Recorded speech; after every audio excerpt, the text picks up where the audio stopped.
नमस्कार दोस्तों, मेरी एक और वीडियो में आप सभी लोगों का स्वागत है।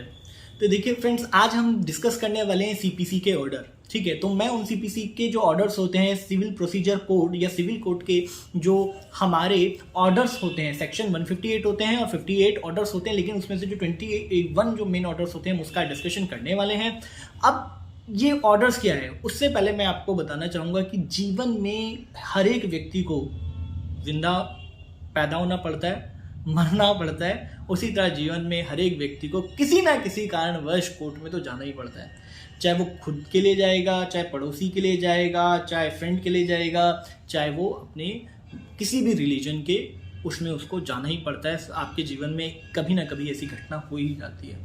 तो जब आप किसी सिविल कोर्ट में जाते हैं तो वहाँ पे जो वकील काम करता है, आपको समझ नहीं आएगा क्या करना है, नहीं करना है, कैसे मैं करूं, क्या करूं, नहीं समझ आएगा। तो गवर्नमेंट लॉ में 21 रूल्स लिखे हुए हैं। अगर आपको ये 21 रूल्स पता है तो आप कभी भी कोर्ट चले जाइए और आपको लॉयर जितनी ही एजुकेशन मतलब नॉलेज होगी। तो मैं इन 21 रूल्स को आपके साथ डिस्कस करता हूं कि कैसे इन 21 रूल्स के थ्रू जो कोर्ट है वो अपनी प्रोसीडिंग चलाता है। ठीक है, तो सबसे पहले मैं इन प्रोसीडिंग्स को बताऊं, आपको दो चीज पता होनी चाहिए। एक प्लेंटिफ वो होता है जिसने याचिका डाली है, मतलब जो जिसके ऊपर जिसने कहा है कि मेरे साथ मेरे अधिकारों का हनन हुआ है, वो होता है प्लेंटिफ। डिफेंडर वो होता है जिसके अगेंस्ट में उसने लगाई है। दो चीज क्लियर हो गई, ठीक हो गई। चलिए अब शुरू करते हैं। तो ऑर्डर वन क्या होता है? ऑर्डर वन में सूट मतलब केस जो है वो फाइल किया जाता है और इसके अंदर डिसाइड किया जाता है कि पार्टीज कौन है। तो पार्टीज, एक पार्टी मैं हो गया, एक पार्टी आप हो गए, मतलब मैं प्लेंटिफ हो गया और आप डिफेंडर हो गए। ठीक है, तो मतलब इसके अंदर क्या जाता है, where parties are decide. Order one के अंदर पार्टी डिसाइड की जाती है केस के लिए, सूट के लिए। हो गया ऑर्डर वन, इसे ऑर्डर वन बोलते हैं। अब ऑर्डर टू में क्या होता है?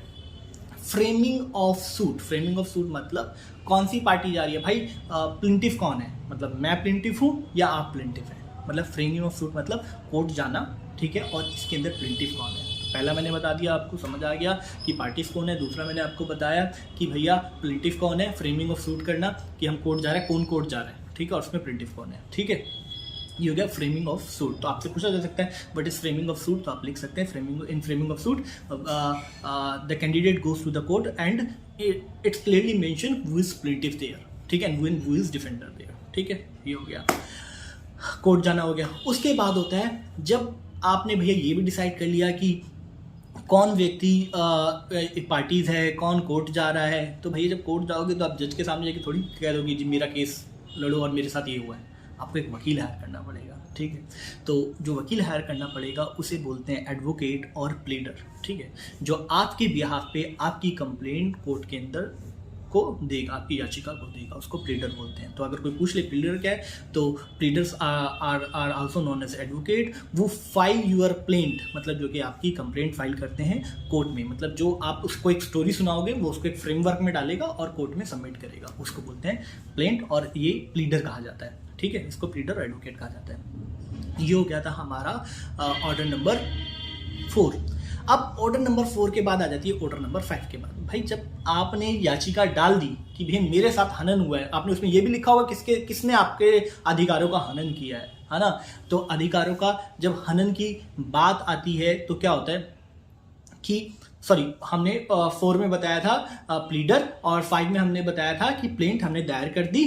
अब हम बात करने वाले थे 6 की। तो 6 के अंदर क्या होता है कि जब आपने बता दिया कि भैया मेरे अधिकारों का हनन हुआ है। ठीक है, अधिकारों का हनन हो गया है भाई, किसने किया ये भी बता दिया, आपने ये भी लिख दिया उसके नाम में एडवोकेट ने अपने प्लीड के अंदर। ठीक है, अब जब आप प्लेंट लिख ही चुके हो, ठीक है, आप प्लेंट लिख चुके हो, आपने प्लेंट डाल दिया है ऑर्डर 5 के अंदर कि भैया ये बंदा था ऐसा ऐसा मेरे साथ गलत किया है, तो भैया कोर्ट उस बंदे को बुलाएगा, जो डिफेंडर होगा उसे बुलाएगा। तो जब कोर्ट ने उस डिफेंडर को बुलाया तो वो उसको क्या भेजा गया, सम्मन भेजा गया। आप देखते हो ना कि आपको सम्मन आया कोर्ट से। ठीक है, तो जो सम्मन होता है वो आता है आपका ऑर्डर नंबर 6 के अंदर। तो आपका ऑर्डर 6 हो गया सम्मन। अब भैया अगर आपके पास सम्मन आ गया है, मैंने आपको सम्मन भिजवा दिया है कोर्ट से, तो आप क्या चुप बैठ जाओगे? नहीं भाई, आप भी क्या करोगे, आप कहोगे यार ये क्या हो गया मेरे साथ, ये क्या हो गया। ठीक है, तो आप जाओगे एक वकील के पास, आप वकील के पास जाओगे और आप भी क्या बोलोगे, अपना एक स्टेटमेंट दोगे। ठीक है, कि भैया मेरे साथ ये हो गया, ये हो गया, ये हो गया, ये हो गया, और मैं ऐसा नहीं है वैसा नहीं है, आप उसको पूरी कहानी सुना दोगे। तो 7 और 8 के अंदर यही चीज़ होती है। जब सम्मन चले जाएगा तो 7 के अंदर जो यहाँ पे प्लीडिंग दी जाएगी। अब प्लीडिंग किसकी होगी? ये जो सबसे पहले प्लीडिंग आएगी प्लेंट की, सॉरी जो हमने बोला था आपको कि जिस बंदे ने याचिका डाली है, तो सबसे पहले उसकी प्लीडिंग, जिसे प्लेंटिव बोलते हैं, उसकी प्लीडिंग आएगी जो वकील ने दिया। वो हो गया हमारा नंबर 7, प्लेंट ऑफ, ठीक है, प्लेंटिव ऑर्डर 7।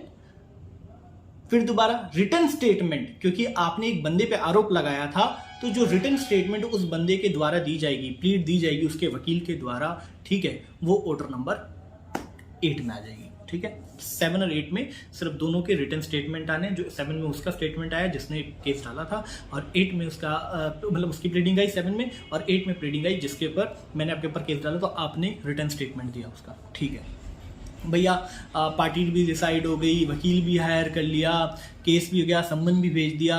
सम्मन भेजने के बाद आप रिक्वेस्ट भी डाल दी, वहाँ से भी उसने भी अपनी कंप्लेंट डाल दी, आपने भी अपनी रिटर्न दे दी, ऑर्डर 8 तक पहुँच गए। अब क्या होगा? तो कोर्ट बोलेगा भाई जब तुमने सब कुछ कर दिया तो आके मिल भी लो एक बार। ठीक है, तो 9वें में और 9वें ऑर्डर में आपको जाके मिलना पड़ेगा। तो ऑर्डर 9 में आप जाके वहाँ पे कोर्ट में खड़े हो गए, जी हाँ जी सर देखिए इसने मेरे साथ ये किया है और ऐसा ऐसा है। ठीक है, तो कोर्ट आप जाके खड़े हो जाओगे, बोल दोगे कि जी मेरे साथ ऐसे ऐसे कर दिया, तो कोर्ट मान थोड़ी लेगा, कोर्ट करेगा एग्जामिनेशन। ठीक है, ऑर्डर नंबर 11, 12 और 13 जो होते हैं ये एग्जामिनेशन से रिलेटेड है।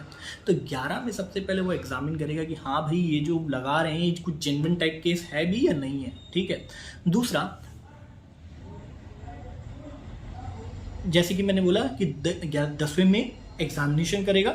ठीक है, और 11, 12, 13 उसका एग्जामिनेशंस के पार्ट है। ठीक है, तो 11 में क्या होगा? 11 में होगी इंस्पेक्शन, कि भैया कि जो हमने एग्जामिन करके पता लगा लिया केस सही है, अब जो केस है उसके उस कोर्ट को इन्फॉर्मेशन चाहिए, तो हमें उसके फैक्ट्स चाहिए, तो वो क्या होगा? इंस्पेक्शन करेगा कि हाँ भाई मैं इनके केस में केस चल रहा है और इसका जो हमने इंस्पेक्शन किया उसके अंदर ये चीज़ें निकलती हैं। एक चीज़ ये हो जाएगी। उसके अंदर कुछ डॉक्यूमेंट्स कोर्ट उनसे मांगेगा कि भाई डॉक्यूमेंट दे दो। ठीक है, कुछ इंस्पेक्शन करके कुछ डिस्कवरीज निकालेगा, कुछ चीज़ें निकालेगा। ठीक है, जो वो डिस्कवरीज और वो सारी चीज़ें करेगा वो ऑर्डर नंबर 12 होगा, और 13 में वो उनसे डॉक्यूमेंट मांगेगा। 11 में इंस्पेक्शन कर ली, 13 में कुछ डिस्कवरी मिली उसे, कुछ चीज़ें मिली, 12 में से कुछ डिस्कवरी मिली, और 13 में उसने उनसे और डॉक्यूमेंट ले लिए। अब भैया सब कुछ हो गया, डॉक्यूमेंट सब कुछ आ चुके हैं। अब क्या होने वाला है? जब सब कुछ चीज़ें इकट्ठी हो गई तो उनको एक जगह इकट्ठा कर लेंगे ना, फ्रेम में रख देंगे, मतलब कि पूरा फाइल बना लेंगे। तो अब कोर्ट ने बोला कि भाई सब कुछ हो गया है, चलो अब मेरे को पता भी चल गया कौन बंदे लड़ रहे हैं, क्या इशू है, सब कुछ है, डेटा भी है। अब क्या करते हैं? इस डेटा को एक जगह कर लेते हैं, इशू को फ्रेम कर लेते हैं। तो जब जहाँ इशू फ्रेम किए जाते हैं उसको ऑर्डर नंबर आपका 14 और 15 कहा जाता है। तो 14 और 15 में सारे इशूज को एक जगह इकट्ठे कर लिया जाता है। ठीक है भाई, अब आपने ये भी बोला था कि इसने मेरे साथ ये किया है और मेरा विटनेस ये है। 14-15 हो गया ऑर्डर, आपने बोला विटनेस है, तो कोर्ट बोलेगा कि भाई इसको विटनेस को बुला लो आप। ठीक है, समन टू विटनेस। अब विटनेस को 16वें ऑर्डर में विटनेस को बुलाने के लिए बोल दिया जाता है कि इसको भी ले आओ भाई, इसकी भी राय जान लेते हैं। अब आपका जो विटनेस था वो आया नहीं। ठीक है, जो विटनेस था 16 में बुलाया गया है संबंध के। अब 17, 18, 19 ये जो 16, 17, 18 जो होती है हियरिंग से रिलेटेड होता है। अब हियरिंग से रिलेटेड कैसे? क्योंकि 16 में संबंध दिया गया, विटनेस को उसे बुलाया गया, वो भाई नहीं आया। अब जब वो नहीं आया तो क्या हुआ? कोर्ट की एक तरह से उसने तौहीन कर दिया। तो कोर्ट बोलेगा ठीक है तू नहीं आया, अब मैं तेरे को दूसरी तरीके से बुलाता हूँ। कोर्ट अर्जेंट कर देता है दूसरी तारीख के लिए, मतलब उस तारीख को खारिज कर देता है। 16 में विटनेस उसको कहा गया था, ऑर्डर दिया गया था, 17 में उसको आना था, हियरिंग होनी थी। ठीक है, 17 में उसकी हियरिंग होनी थी, लेकिन वो आया नहीं, तो कोर्ट ने अर्जेंट कर दिया, बोला कोई बात नहीं तो अगली बार आना। फिर 18 में क्या होगा? 18 में विटनेस अपनी कहानी सुनाएगा, प्लेंटिफ अपनी कहानी सुनाएगा, डिफेंडर अपनी कहानी सुनाएगा। अब ये जो कहानी कह रहे हैं सिर्फ मुंह से कहने थोड़ी हो जाता है, उसको शपथ पत्र देना पड़ेगा, एफिडेविट देना पड़ेगा कि जो मैं कह रहा हूँ मैं सही कह रहा हूँ। वो होता है ऑर्डर नंबर 19 कि मैं मेरा ये जो मैंने बातें कही हैं वो बिल्कुल सही है और मैं इसको एग्री करता हूँ, ये 19 हो गया।